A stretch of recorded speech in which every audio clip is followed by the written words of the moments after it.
2, 1.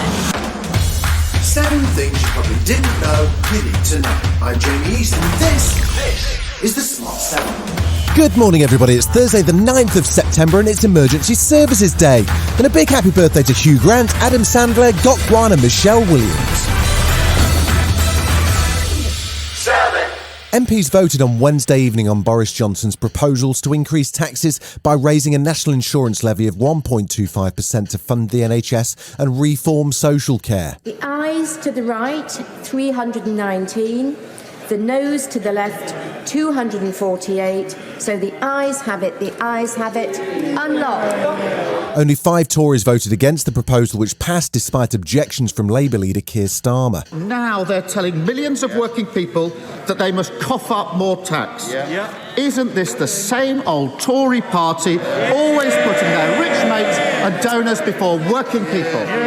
Boris says the measures are as fair as they can be and that the richest households will pay more. Our Institute for Fiscal Studies has confirmed that this is a broad-based and progressive measure. The top 20% of households by income will pay 40 times what the poorest 20% pay. 6.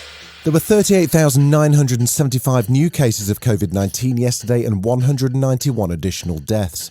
Health Secretary Sajid Javid was busy defending the new tax rise to support the NHS and fund social care, and made claims that despite breaking the Tories' manifesto promise, the proposed reforms don't address some of the underlying issues. Yes, we have broken a manifesto promise, but we also didn't know that there was going to be a global pandemic, and we're going to tackle that waiting list because we have also promised to you that the NHS will always be there for you, world-class service, free at the point of use, there for everyone. On BBC Breakfast, Joyce Pinfield of the National Care Association says whatever about the NHS, there are urgent issues in social care that need to be addressed. There doesn't seem any immediate help for the care sector. This is what we desperately need. We are at a critical point at the moment. We have over 100,000 vacancies in the workforce in social care, and this is just getting greater on a daily basis. This is not helping us in any way to increase the workforce to make sure that we can give a good quality of care. Wednesday saw the trial begin in a French court of those accused of involvement in the ISIS-inspired terror attack on Paris in 2015. The horrific attack, which took place in the centre of Paris on the 13th of November, centred around the Bataclan music venue where the US band Eagles of Death Metal were playing.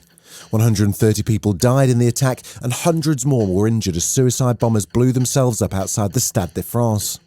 Salah Abdeslam, the only surviving attacker, described himself in court as a soldier of the Islamic State. The trial sees 20 people accused of murder, but Stéphane Sarad, whose son died in the attack, says no trial can heal his pain. It was something complicated because it's, first of all, a personal loss, because of the loss of a child, my son. And it's also a collective loss. And then it was sometimes difficult to manage these two situations. As the US continues to struggle under the Delta wave of COVID and hospitals fill up with unvaccinated patients, some governors are becoming increasingly frustrated with the conspiracy theories and misinformation.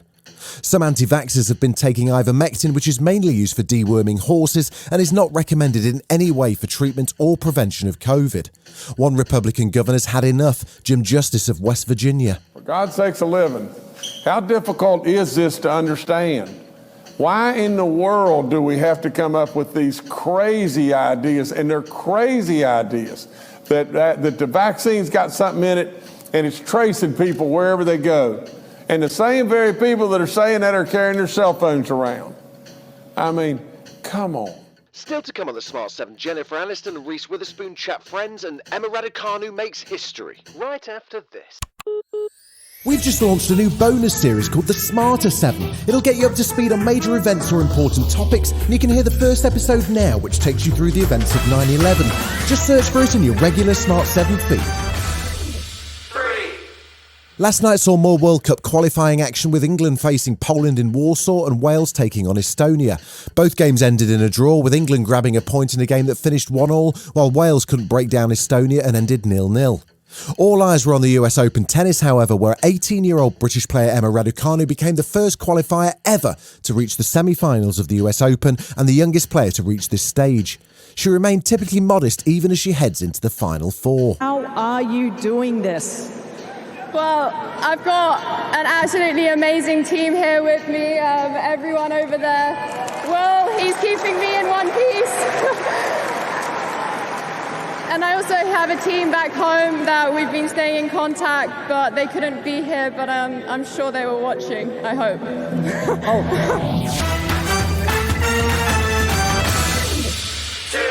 Late-night talk show host Jimmy Kimmel's back from a 2-month holiday, and it started with a bang. His first guest was actress and comedian Tiffany Haddish.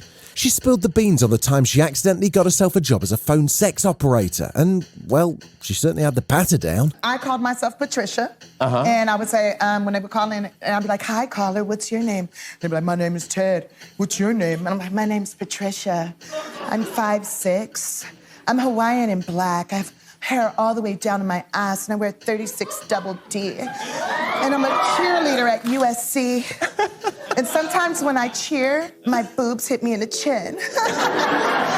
What do you do, caller?